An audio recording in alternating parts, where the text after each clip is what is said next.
안녕하세요. 건강 365 아나운서 최인경입니다.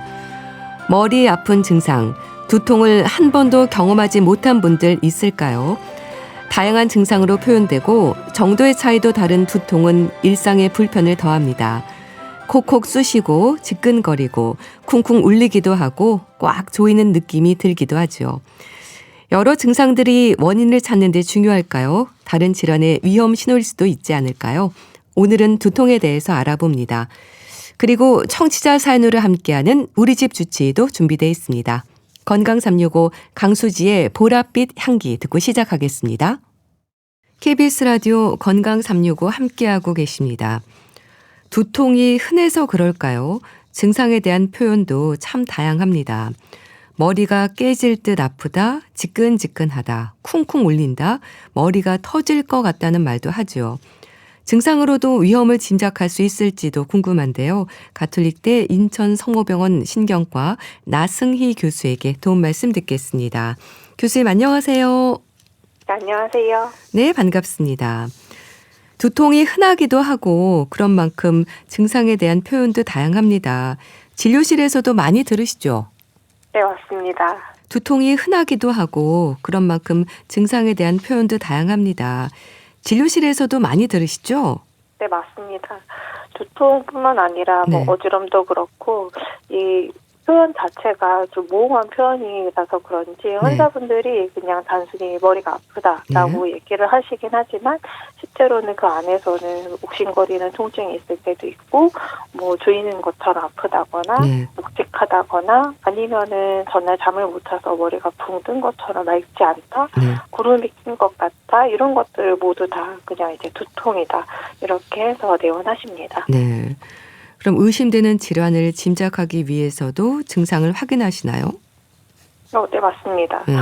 사실은 이제 그런 것들은 두통뿐만 아니라 다른 증상들도 다 마찬가지일 텐데요. 이제 두통을 호소해서 환자분들이 내원하셨다면 일단 언제부터 어떻게 증상이 있었는지를 확인하고 그리고 이전에도 이제 이런 비슷한 증상이 있었는지 또 확인을 합니다. 그리고 아까 말씀드렸던 것처럼 그냥 두통이 아프다라는 것뿐만 아니라 뭐 맑지 않다거나 이제 묵직하다거나 이제 이렇게 다양한 양상으로 표현이 되기 때문에 실제 말씀하시는 그 통증의 양상이 무엇인지 또 구체적으로 아프다는 말 외에 다른 말로 표현을 해보라고 하고 그리고 이제 통증이 있다면 어디가 어떻게 아픈지 위치도 확인을 하고 더불어 이제 머리가 아픈 것뿐만 아니라 동반되는 다른 증상이 있는지 예를 들면 뭐 비식거리거나 토할 것 같다거나 그 이제 눈앞이 뿌옇다거나 복시에 있다고 해서 두 개로 보인다거나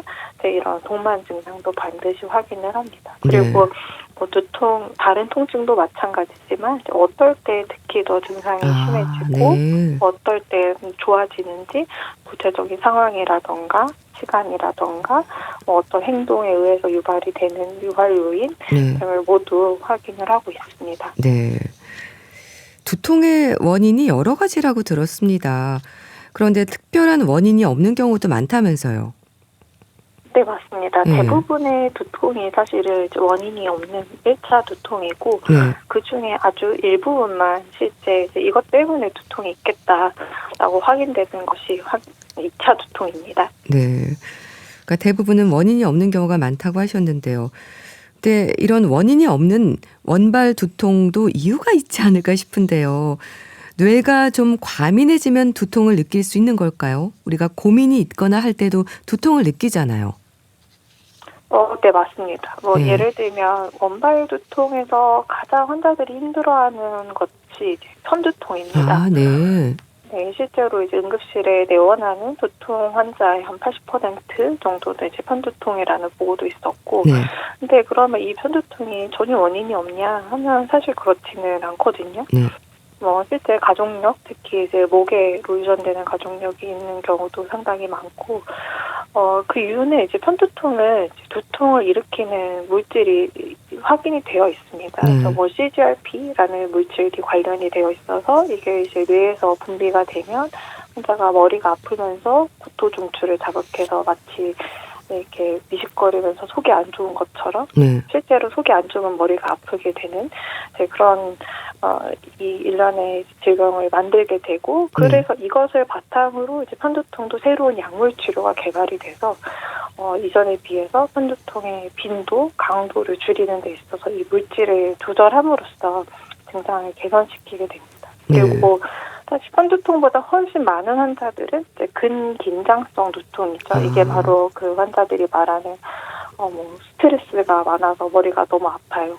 잠을 못 자서 머리가 아팠어요. 어제 계속 생각하느라 잠을 못 자니까 머리가 막 계속 쪼이는 것 같아요. 이런 게 다 근긴장성 두통이라고 해서 근육의 긴장도가 높아지면서 마치 근육통처럼 통증이 나타나는 겁니다. 그래서 환자들이 어깨나 허리, 무릎 이런 데가 이제 아프게 되면 그냥 이제 그 부분이 아프구나 이제 이렇게 생각하고 이제 넘어가게 되지만 근데 이제 위치가 머리다 보면은 위치의 특성상 혹시 뇌에 문제가 있나 이제 이렇게 또 걱정을 더 할 수밖에 없고 그래서 더 병원에 내원을 하시게 되는 것 같고요. 그리고 또 똑같이 통증이 있다 하더라도 어떤 사람은 많이 힘들어하고 어떤 사람은 덜 힘들어하는 것처럼 이 개개인에 따른 이 통증에 대한 역치, 과민성 이런 것들이 또 얼마나 아픈지를 결정하게 되는 것 같습니다. 편두통과 근긴장성 두통에 대해 말씀 주셨는데요. 이런 특별한 원인이 없는 원발 두통이라고 해도요. 일시적이 아니라 만성적인 경우도 있지 않습니까? 그러니까 검사를 해봐도 이상은 없는데 두통이 계속되기도 하잖아요. 네, 맞습니다. 이게 1차 두통이건 2차 두통이건 상관없이 그 통증 자체가 3개월 이상, 특히 이제 한 달의 절반 이상을 계속 지속이 되면 이걸 우리가 만성 두통이다 이렇게 얘기를 하게 됩니다. 그럼 만성적인 두통에 편두통도 포함되어 있는 건가요? 네, 맞습니다. 그래서 만성 편두통 중에는 만성 편두통, 만성 근긴장성 두통 이렇게 이제 만성 두통 중에서도 그 처음에 그 두통을 일으키게 된 원인이 뭔지를 확인해서 그렇게 이름을 붙이고 그걸 바탕으로 치료의 전략을 짜게 되고요.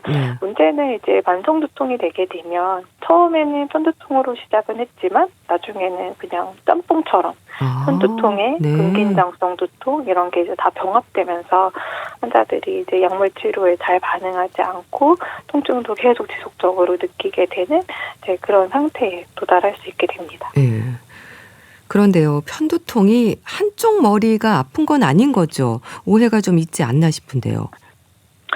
네, 맞습니다. 이게 많은 환자들이 사실 한쪽이 아픈 경우가 많아서 이렇게 이름이 붙여진 것 같기는 한데 실제 진단 기준 항목에도 편측이 아픈가를 물어보게 돼 있고 편측이 아픈 경우에 이제 편두통의 진단의 항목 하나를 충족하게 되기도 합니다. 하지만 실제 환자의 약 한 40% 정도는 이제 양측성 두통을 이야기를 하고 또 특히 이제 어린이, 그러니까 청소년 이런 편두통은 이제 좀 비전형적이라서 일반적인 편두통보다 지속 시간이 짧다거나 양측성이라거나 이런 경우가 더 흔하게 확인됩니다. 만성 편두통의 증상은 어떻습니까? 머리 아픈 증상이 일상으로 이어진다고 얘기하는 분들도 있던데요. 네, 맞습니다. 이게 만성 편두통 환자들은 쉽게 말하면 맑은 날이 없다, 머리가 맑지 않다 이렇게 얘기를 하는 경우가 되게 많아서 거의 매일 머리가 무겁거나 아프고 그 와중에 이제 특정 날에는 이제 강한 편두통 발작이 나타나는 경우가 되게 많습니다. 이러한 경우에는 이제 삶의 질이 상당히 이제 감소하게 되니까 일상생활 자체도 방해를 받게 되고 저희가 편두통 환자의 치료를 결정할 때에도 환자의 통증이 얼마나 자주 있는지뿐만 아니라 이 편두통이 환자 일상생활을 얼마나 방해하는지, 예를 들면 내가 일을 나가게 돼야 되면 조퇴를 해야 된다거나 연차를 내야 된다거나 집에서는 집안일 하는 거를 얼마나 못하게 되었는지를 척도로 평가를 해서 그걸 바탕으로 치료 결정을 하기도 합니다. 또한 이제 이런 편두통, 만성 편두통 환자들은 이제 우울감, 불안, 특히 우울이 동반되는 빈도가 상당히 높습니다. 편두통에 대한 진단 기준은 뭔가요? 진단도 쉽지 않을 것 같은데요. 네, 맞습니다. 왜냐하면 일반적인 혈액 검사에서 혈구 수치가 낮으면 빈혈이다 이렇게 딱 나오는 것처럼 이게 결정적인 그런 게 있는 게 아니라 이제 환자의 증상을 바탕으로 진단을 하는 거기 때문에 이야기를 잘 들어봐야 됩니다.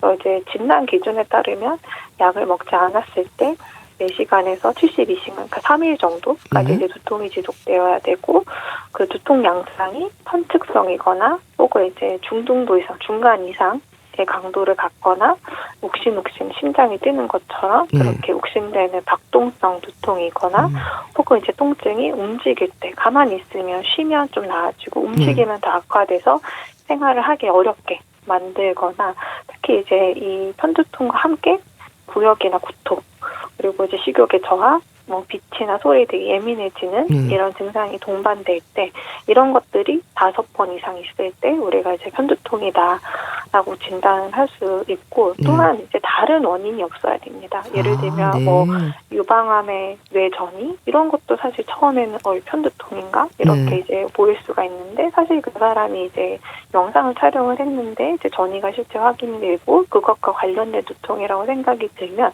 설사 양상이 편두통과 같다 하더라도 제 진단은 편두통이 아닌 전이에 의한 두통이 되겠죠. 네. 그럼 편두통의 증상을 악화시키는 상황들도 있을까요? 네, 맞습니다. 예를 들면 진단 기준에 있던 것처럼 움직이는 상황, 그러니까 예를 들면 이제 가만히 있지 않고 걸어 다니거나 일을 하거나 이런 것들이 일단 두통을 악화시키게 되고, 그리고 이거는 사실 개인 간의 편차가 상당히 심하기는 한데 이제 날씨라든지 이제 주변에 있는 온도 혹은 특정 냄새 이런 것에서도 이제 편두통이 악화되는 경우가 있고, 식사를 할 때 이제 음식의 성분, 카페인이라든지 유제품, 이제 이런 것들도 사람에 따라서 편두통을 유발하거나 악화시킬 수 있는 요인들이 됩니다. 네. 날씨, 온도, 그러니까 계절도 그렇고 환경적인 부분에도 민감해지는 거네요. 동반되는 다른 질환도 있을까요? 편두통에 동반되는 질환, 어지럼이 상당히 동반이 많이 됩니다. 예를 들면 이제 전정 편두통이라고 해서, 사실 편두통 환자들은 이제 미식거리면서 이제 머리가 욱신거리는 이런 게 이제 아주 전형적인 증상인데, 이제 거기에 더해서 이제 어지러운 게 같이 오거나, 혹은 머리가 아프지 않은데 어지럼만 있다거나 이런 경우가 이제 동반될 때, 우리가 이제 이때 전정 편두통이라고 해서 어지럼이 동반된 편두통 이렇게 이제 이름을 따로 붙이기도 하고, 다른 양상의 어지럼, 예를 들면 이제 앉았다 일어나거나 혹은 이제 서 있는 상태에서 어지러운 게 계속 지속이 되는 이런 이제 기립목변림증이라고 하는데, 이제 그것도 이제 편두통 환자에게 많이 동반이 되고, 귀에서 오는 어지럼병의 메니에르나 이제 이런 것들도 편두통에 같이 병발이 되는 경우가 덜어 있습니다. 네. 치료도 궁금합니다. 편두통의 치료는 어떻게 진행이 되나요? 1차적으로는 이제 약물 치료고, 거기에 더해서 이제 생활 습관 조절을 반드시 해야 됩니다. 아까 이제 말씀드렸던 것처럼 개개인마다 어떨 때 더 심해진다 이런 게 너무 달라지기 때문에 저희 첫 번째로는 이제 이 사람이 편두통이다라고 생각이 되게 되면 두통일기를 먼저 써보라고 합니다. 내가 뭐 할 때 아팠고, 그때 내가 잠을 더 많이 잤나, 뭘 먹고 나서 생겼나, 이제 이런 것을 패턴을 한번 기록을 해나가다 보면 그 유발 요인만 피해도 통증의 빈도나 강도가 상당히 떨어질 수가 있고, 그리고 두 번째로는 이제 규칙적인 생활을 해도 이제 두통 자체 컨트롤이 상당히 잘 될 수 있습니다. 예를 들면 너무 길게 자도, 너무 짧게 자도 두통이 생길 수 있으니까 이제 적절한 수면을 취하고, 식사도 공복이나 너무 과식하는 게 또 편두통을 일으킬 수 있기 때문에 식사를 규칙적으로 챙기고 운동을 하고 이렇게 하게 되면 이제 그 자체만으로도 또 편두통이 또 줄어들 수 있고요. 근데 만약에 이제 그게 어려울 정도로, 그걸로 안 될 정도로 이미 이제 빈도나 강도가 상당하다. 일주일에 3-4번 머리가 아프고 일주일에 한 번은 빠져야 된다. 그 정도라면 사실 처음부터 약물 치료가 반드시 들어가야 됩니다. 그런데 약물에 잘 반응하지 않는 경우도 있다면서요. 이럴 때는 보톡스 치료가 진행된다는 말도 있던데 맞나요? 네, 맞습니다. 일단 만성 편두통에 우리가 입증된 치료가 이제 몇 가지가 있는데 네. 이제 그 중에 하나가 보톡스 치료입니다. 그래서 보톡스를 이제 이 머리 특정 부위에 잘 맞게 되면 두통은 한 3개월 정도 잘 컨트롤이 되고, 그리고 나서 이제 다시 두통이 오게 되면 또 이제 보톡스 치료를 이제 유지하는 방법을 취할 수도 있고, 아까 이제 처음에 말씀드렸던 것처럼 이제 편두통은 이제 유발 인자가 있습니다. 그 유발 인자를 없애면 당연히 두통의 빈도와 강도가 줄어들겠죠. 그래서 이제 그 유발 인자인 그 원인 물질인 CGRP라는 것을 없애는 그런 주사 치료를 통해서 예방을 하기도 하고, 아니면 그때그때 많이 아플 때 약을 바로 먹어서 이제 그런 유발 물질을 확 가라앉혀서 통증을 조절하기도 합니다. 네.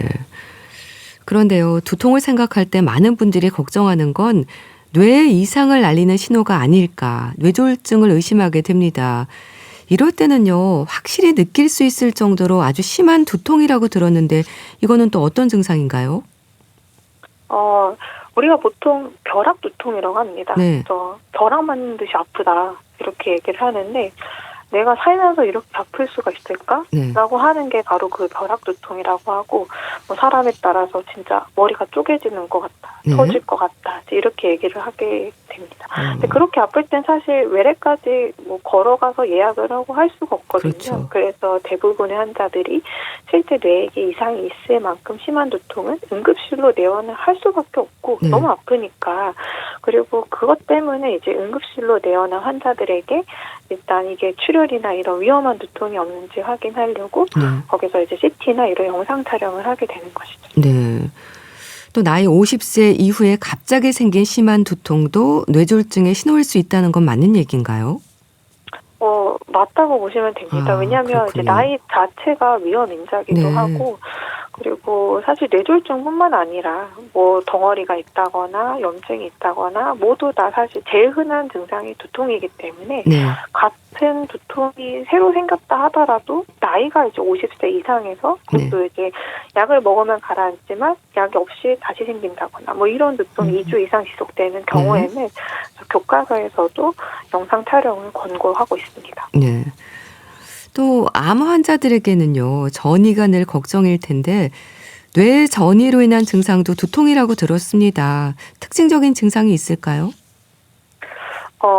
대부분은 아주 특징적인 증상이 없는 경우가 더 많긴 합니다. 다만 전이가 있을 때에는 아무래도 뇌 압력이 같이 올라가면서 생기는 두통인 경우가 더 많기 때문에 그래서 환자가 일반적인 두통에 비해서 뇌압 상승 징후라고 하는, 예를 들면 이제 머리가 아프면서 토한다거나 혹은 배에 힘을 줄 때 뭐 소리를 지르거나 울거나 화장실에서 특히 이제 배변을 할 때 그때 통증이 더 심해진다면 기침을 하거나, 그때는 이제 이게 뇌압 상승 징후가 동반된 두통이다, 보통 이렇게 생각을 해볼 수 있습니다. 또한 만약 이제 덩어리가 생겨서 큰 전이가 생겨서 생기는 두통이라면 그 부분에 신경학적 증상이 생길 수밖에 없기 때문에 예를 들면 머리가 아프면서 말이 억눌하다거나 뭐 한쪽 팔다리에 핀이 빠진다거나 감각 저하가 같이 동반된다거나 걸을 수가 없다거나 뭐 이런 게 있다면 그때는 특히 이제 암 환자라면 전이에 의한 두통이 아닐지를 먼저 고려를 해야 합니다. 네. 두통에 대해서 쭉 설명 주셨는데요. 두통의 여러 양상으로 볼 때 특히 위험할 수 있는 증상들에 대해서는 빨리 대처를 해야 될 것 같습니다. 빨리 응급실로 가야 하는 두통의 증상 알려주세요. 일단 이제 벼락 두통, 갑자기 생긴 아주 심한 두통은 이제 바로 응급실로 내원을 해야 됩니다. 그리고 그 외에도 아까 얘기 드린 이제 국소신경학적 증상, 말이 어눌하거나 이제 팔다리 마비 이런 것들이 이제 동반된 두통도 이제 병원에 바로 내원을 해야 되고, 감염에 의한 두통이라면 그런 증상 없이도 이제 머리가 열이 나거나 또 이제 구토가 동반되는, 그리고 이제 목이 너무 딱딱해져서 고개를 숙일 수 없는 목 경직이 동반된 두통일 때 그때도 이제 응급실로 내원할 필요가 있습니다. 그리고 이제 가장 중요한 의식 변화가 동반된 두통이라면 환자가 이제 의식이 꼭 혼수 상태가 아니라 하더라도 이제 헛소리를 한다거나 이런 게 같이 있다면 그때는 뇌 구조적 이상, 뭐 감염, 혈관성 질환이 문제일 수 있으니 그때는 병원에 내원할 필요가 있습니다. 네, 알겠습니다. 오늘은 두통에 대해서 자세히 알아봤는데요. 가톨릭대 인천 성모병원 신경과 나승희 교수와 함께했습니다. 감사합니다. 네, 감사합니다. KBS 라디오 건강 365 함께하고 계신데요. 김광석의 바람이 불어오는 곳 듣고 다시 오겠습니다. KBS 라디오 건강 365 함께하고 계십니다. 우리 집 주치, 청취자가 주신 사연으로 건강에 대한 궁금증을 풀어보는데요. 순천향대 서울병원 가정의학과 조현 교수에게 도움 말씀 듣겠습니다. 교수님 안녕하세요. 네, 안녕하세요. 첫 번째 사연은 50대 여성이 주셨는데요. 일단 들어보시죠. 원래 좀 목하고 어깨 쪽이 계속 아팠는데 저번에 진단받았을 때 일자목이라고 하시더라고요. 근데 그거를 조금 개선하기 위한 뭐 치료법이나 운동법이 있을까요? 원인은 몰라도 일단은 일자목이니까 어떻게 해야지 이게 조금 개선이 될 수 있을까라는 생각이 드는데 두통도 조금 있고요. 그다음에 어깨나 잠잘 때 불편함이 좀 있어요. 좀 베개 같은 거를 경추 베개를 써서 목에 대고 자고, 그러니까 일자로 잔다고 그래야 되나? 정자세로 잔다고 그래야 되나? 그렇게 자는 것도 노력하고 있고요. 그리고 좀 테레비나 운전할 때 자꾸 앞으로 숙여지거든요, 고개가. 그걸 좀 뒤로 이렇게 제치려고 노력은 하는데 그게 이제 좀 쉽지는 않는 것 같아요. 네. 자, 건강한 모습의 척추부터 일단 설명을 해 주셔야 될 것 같은데요.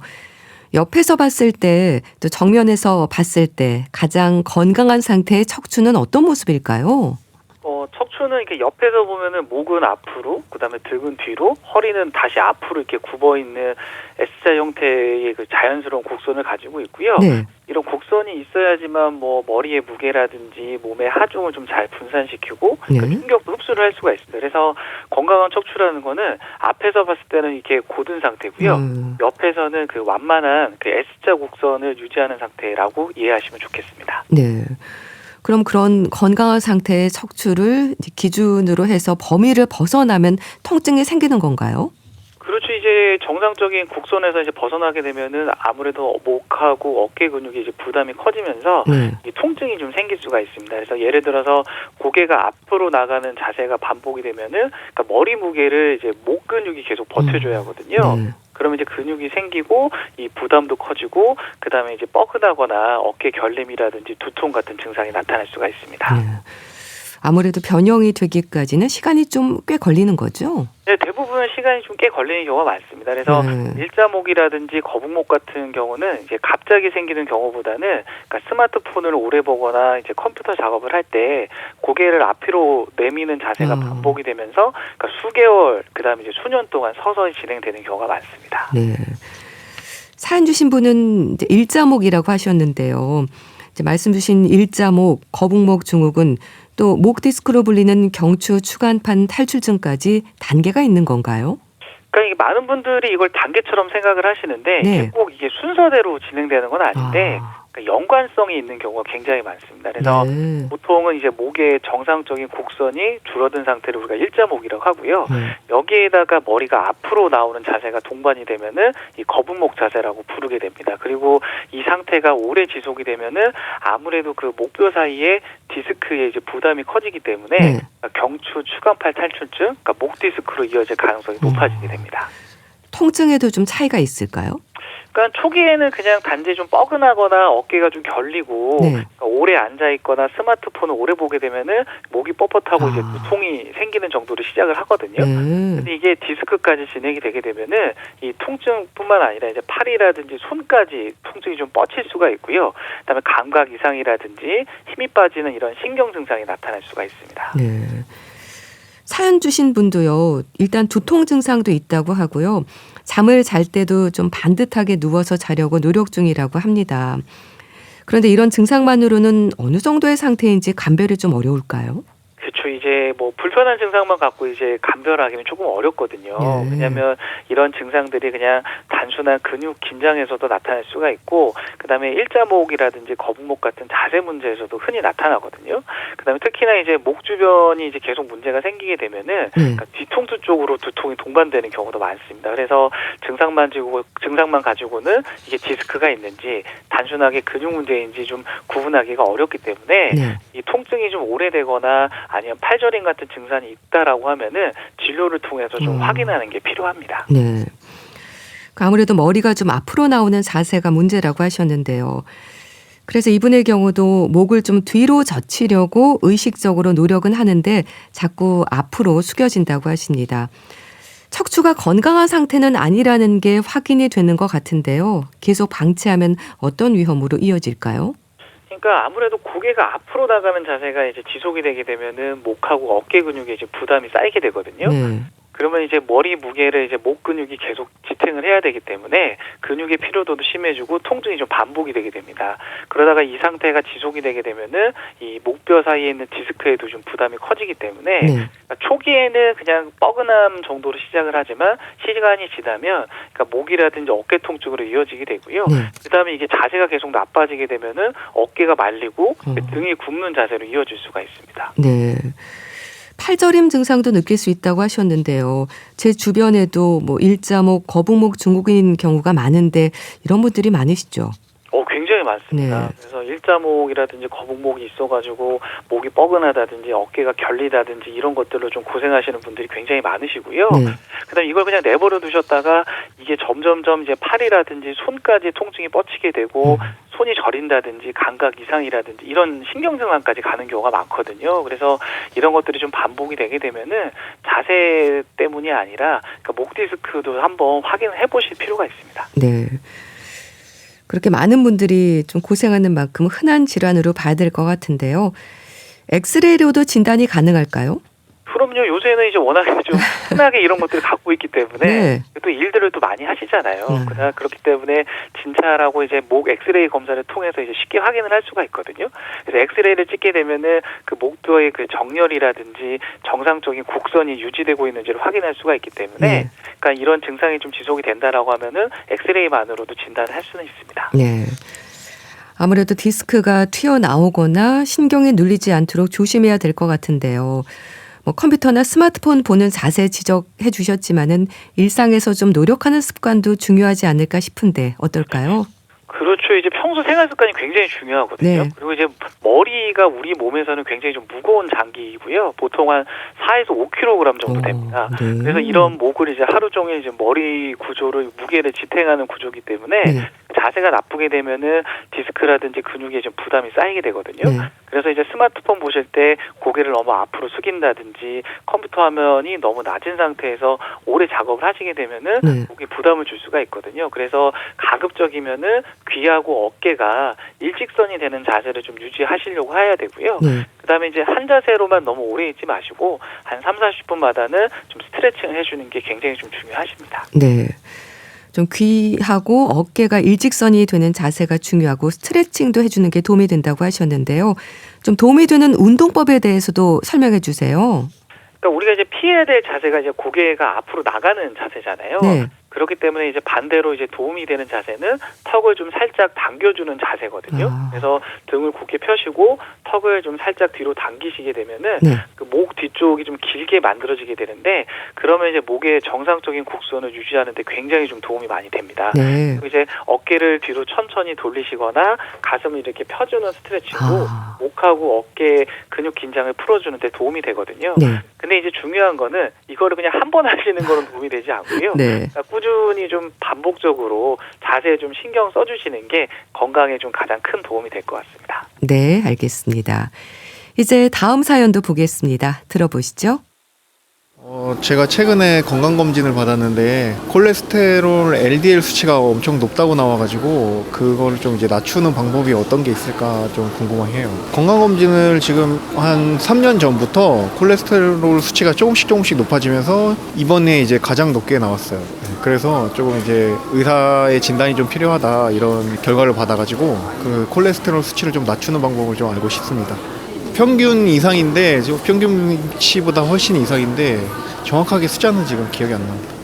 일단 제가 이제 직장이 야간 일을 많이 하다 보고 또 야식도 많이 먹고 피곤하다 보니 이제 그러지 않을까 생각이 들어요.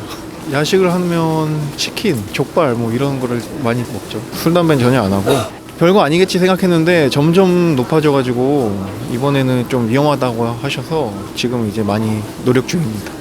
살이 좀 많이 쪘는데 그거 말고는 몸의 변화는 잘 못 느끼겠어요. 지금 일단 오메가는 이제 꾸준히 복용하고 있고요. 그리고 운동도 일주일에 한 두세 번씩 하고 있습니다.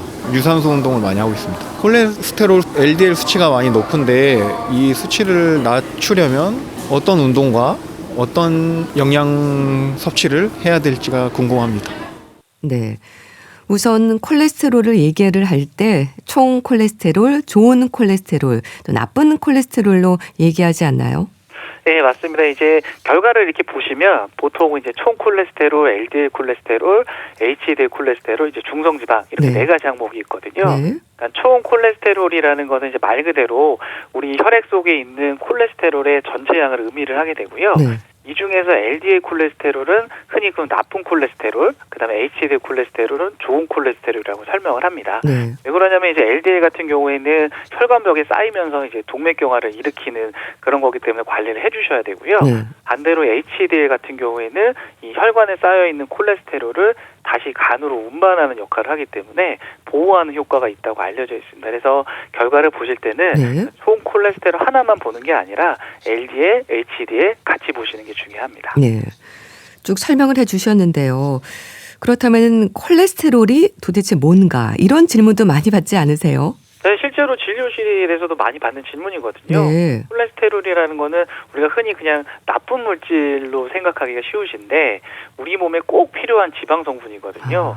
그래서 이제 세포의 막을 만드는데 좀 필수적이고 호르몬이라든지 비타민 D, 그다음에 이제 담즙 같은 물질을 만드는데도 굉장히 좀 중요한 역할을 합니다. 네. 근데 이제 문제가 되는 경우는 이 콜레스테롤 자체가 아니라 혈액 속에 너무 많이 증가했을 때거든요. 그리고 특히나 이제 LDL 콜레스테롤이 높아지게 되면은 혈관벽에 쌓이면서 그러니까 동맥경화를 일으킬 수가 있고 이게 시간이 지나게 되면은 심근경색이라든지 뇌졸중 같은 이런 혈관 질환의 위험을 높일 수가 있거든요. 그래서 이제 콜레스테롤은 무조건 나쁜 건 아니고요. 그러니까 적정한 수준으로 관리하는 게 굉장히 중요한 지표라고 이해를 하시면 됩니다. 네. 그러니까 혈관 질환의 위험을 높일 수 있기 때문에 우리가 흔히 콜레스테롤이 높다라고 하면 이제 LDL, 나쁜 콜레스테롤을 말하는 건가요? 네, 대부분 그렇게 이해하셔도 됩니다. 네. 일반적으로 콜레스테롤이 높다 우리가 이야기를 할 때는 그러니까 LDL 콜레스테롤이 높은 상태를 의미하는 경우가 많습니다. 그러니까 LDL 같은 경우에는 간에서 만들어진 콜레스테롤을 혈관을 통해서 온몸으로 운반하는 역할을 하는데 네. 이 수치가 너무 높아지게 되면은 혈관벽에 쌓이면서 이제 동맥경화를 유발을 하게 되거든요. 그래서 우리가 이제 나쁜 콜레스테롤이라고 말을 하게 되고요. 반대로 HDL 같은 경우에는 이런 쌓여있는 콜레스테롤을 다시 간으로 가져가는 역할을 하기 때문에 그러니까 보호적인 역할을 하게 됩니다. 검진에서 알 수 있는 수치에 대해 좀 설명해 주세요. 일단 제가 아까 말씀드린 것처럼 총 콜레스테롤, LDL, HDL, 중성지방을 함께 좀 확인을 하게 되는데 네. 그 중에서도 가장 먼저 보셔야 될 거는 이제 LDL 콜레스테롤 수치거든요. 네. 그래서 일반적으로 LDL 같은 경우에는 130 미만을 우리가 정상 범위로 보게 되고 그러니까 160을 넘어가는 경우는 높다고 판단하는 경우가 많습니다. 근데 이것도 이제 딱 정해져 있는 건 아니고요. 당뇨병이 있다든지 고혈압이 있다든지 이런 분들 같은 경우에는 수치를 저희가 좀 더 타이트하게 더 낮게 잡기도 하거든요. 그래서 건강검진 결과를 보실 때는 수치 하나만 보는 건 아니고 전체적인 그런 지질의 수치하고 그러니까 개인이 갖고 있는 그런 기저질환을 함께 고려해서 분석을 하셔야 됩니다. 네. 사연 주신 분은요. 술, 담배는 안 하는데 야식을 드시는 경우가 많다고 하셨어요. 이게 영향을 주는지 궁금해 하셨는데요. 그러니까 LDL, 나쁜 콜레스테롤 수치가 높아지는 이유가 뭘까요? 굉장히 좀 여러 가지 생활 습관이 함께 영향을 미치는 경우가 많거든요. 네. 그중에서도 대표적인 거는 기름진 음식을 좀 섭취하신다든지 야식이라든지 그다음 운동을 안 하시는 경우가 많습니다. 그리고 이제 치킨이나 족발 같은 음식 같은 경우에는 아무래도 좀 포화지방이라든지 열량이 좀 높은 편이기 때문에 네. 이거를 자주 드시게 되면은 LDL이 당연히 올라갈 수밖에 없고요. 그렇죠. 그다음에 이제 야간 근무라든지 식사를 좀 늦게 하시는 분들 같은 경우는 아무래도 몸의 대사 리듬에도 영향을 좀 받기 때문에 살이 찌시고 그다음에 이런 지방이라든지 콜레스테롤이 올라가게 됩니다. 그래서 술, 담배를 안 하신다고 하더라도 식습관이라든지 주무시는 수면 패턴이라든지 이 체중 변화 같은 여러 가지 요인만으로도 수치가 좀 높아질 수가 있습니다. 네. 그렇다면 적정량의 콜레스테롤을 유지하는 게 중요할 것 같은데요. 콜레스테롤이 너무 부족해도 높아도 문제될 수 있는 거죠? 그렇죠. 그렇죠. 제가 높은 거는 제가 아까 혈관 건강이랑 좀 관련이 있다고 말씀을 드렸고요. 네. 이 콜레스테롤이 우리 몸에는 꼭 필요한 성분이기 때문에 이게 너무 낮아지게 돼도 좀 문제가 될 수가 있거든요. 왜냐하면 콜레스테롤은 이제 세포막을 만들고 호르몬이라든지 비타민 D 같은 물질을 좀 만드는 데 중요한 역할을 하게 되거든요. 네. 근데 이게 부족해지게 되면은 뭐 면역력이 좀 떨어질 수도 있고요. 세포 건강도 좀 안 좋아질 수가 있고, 그러니까 여러 가지 문제가 생길 수가 있습니다. 그래서 실제적으로 이 콜레스테롤이라는 거는 너무 높아도 문제고 너무 낮아도 문제이기 때문에 적정한 수준을 유지하는 게 굉장히 좀 중요합니다. 네. 뭐 앞서 기름진 음식 섭취라든지 야식, 뭐 당뇨병 여러 가지를 지적을 해주셨는데요. 콜레스테롤 수치를 정상 범위로 유지할 수 있는 방법이라고 한다면 아무래도 생활습관 관리가 중요하겠죠. 네, 가장 중요합니다. 그래서 일단 뭐 드시는 것부터 말씀을 드리면 네. 뭐 튀김이라든지 뭐 기름진 고기라든지 뭐 가공육 같은 음식은 조금 줄여주시는 게 좋고요. 이거 대신에 뭐 채소라든지 과일, 네. 통곡물, 그다음에 이제 좋은 기름이 있는 생선 같은 식품을 좀 균형 있게 섭취하는 게 도움이 됩니다. 그리고 운동 같은 경우도 좀 꾸준하게 해주셔야 되는데 네. 한 30분 이상 좀 걷기라든지 자전거 같은 유산소 운동을 일주일에 이제 3번에서 5번 정도 해주시게 되면은 네. LDL을 좀 떨어뜨릴 수가 있고 HDL은 좀 올릴 수가 있습니다. 혹시 일시적으로 콜레스테롤 수치가 높아지기도 하나요? 그러니까 갑자기 콜레스테롤 수치가 확 올라서 당황했다는 분들도 계시거든요. 저도 이제 진료실에서 그런 분들 많이 네. 듣게 되는데 그러시군요. 그러면 이제 제가 가장 먼저 여쭤보는 게 네. 혹시 그 전날에 뭐 드셨어요?라고 많이 여쭤보거든요. 아. 왜냐하면 이제 전날 기름진 음식을 많이 드셨거나 네. 아니면 이제 과식이나 야식을 하게 되면은 그러니까 수치가 좀 높게 올라갈 수가 있습니다. 그리고 이제 체중이 지금 갑자기 좀 늘었다거나, 그러니까 수면을 좀 부족하게 하셨다거나. 네. 스트레스가 있는 경우도 좀 요인에 영향을 좀 줄 수가 있거든요. 그래서 수치가 한번 높게 나왔다고 해가지고 저희가 바로 질환으로 이렇게 진단하는 건 아니고 네. 그러니까 생활 습관을 좀 조정을 해보시고 다시 혈액 검사를 하는 경우가 많습니다. 네. 그럼 사연 주신 분은 3년 전부터 조금씩 수치가 높아졌다고 하세요. 이런 경우도 많은가요? 네, 이런 경우가 굉장히 좀 꽤 많습니다. 그러니까 이 콜레스테롤 수치는 보통 갑자기 이렇게 크게 변하기보다는 네. 생활 습관이라든지 체중 변화에 따라서 이제 서서히 올라가는 경우가 많거든요. 그래서 운동량이 좀 줄거나 체중이 조금 늘거나 그다음에 최근 들어서 야식이라든지 기름진 음식 섭취가 많아지게 되면은 네. 몇 년에 걸쳐서 점점 이렇게 높아지는 경우가 가장 흔하거든요. 네. 그래서 저희가 이제 건강검진 결과를 한 개만 보는 건 아니고요. 네. 여러 해 동안의 그 변화 추이를 좀 아, 함께 네. 보는 게 굉장히 중요하거든요. 그래서 만약에 수치가 이제 점점 몇 년 동안 상승하는 경향이 있다라고 하면은 네. 그때는 조금 더 이제 적극적으로 그러니까 생활 습관을 교정을 하셔야 되고 네. 필요한 경우는 우리가 약물 치료까지 고려를 하게 됩니다. 네. 사연 주신 분은 LDL 콜레스테롤 수치를 낮추기 위해서 이제 운동도 하고 살 빼기에 노력 중이라고 하시는데요. 비만도 걱정을 하고 계십니다. 뭐 생활습관 관리 계속 강조를 하셨지만 도움이 되는 방법 좀 알려주세요.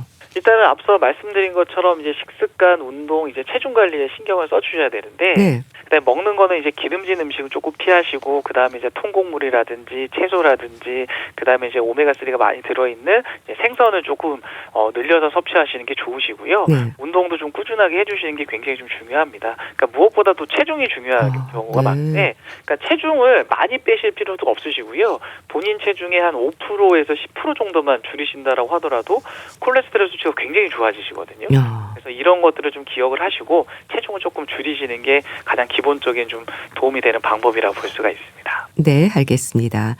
우리 집 주치 건강에 대한 궁금증 풀어봤는데요. 순천향대 서울병원 가정의학과 조현 교수와 함께했습니다. 말씀 감사합니다. 네, 감사합니다. 토이의 좋은 사람 보내드리면서 인사드릴게요. 건강365 아나운서 추인경이었습니다. 고맙습니다.